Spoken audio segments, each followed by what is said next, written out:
We were sent these ring pops, and I like them because they're so tasty. Let's try one out.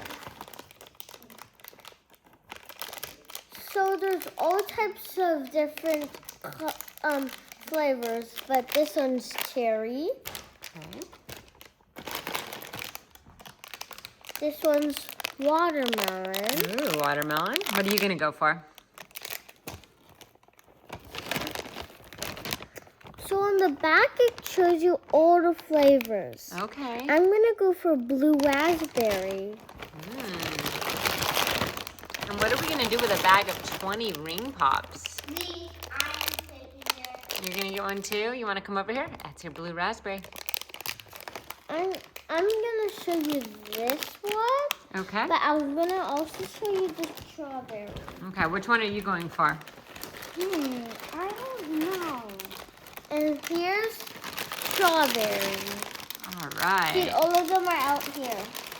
Except blue raspberry. This is perfect if you're having a party. You can share them with friends. They're individually wrapped. If it's Halloween, this would be good for Halloween. And what do you like about ring pops? They're just so yummy.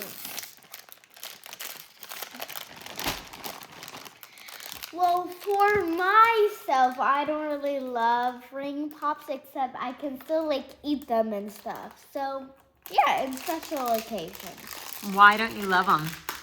Like, you have to suck too long, and sometimes you have to sit down and miss out on all the fun, and, you know, you can't really do much stuff with lollipops. You can, like, pretend that you're brushing your teeth, just suck on it, chew on it. But mostly you can just walk or sit. That's all you can do, not play and have fun with your friends. And it just takes too long. I get that. Okay. But you're a big fan of them? All right. There's your ring pop. Ooh, enjoy. What do you think? All right.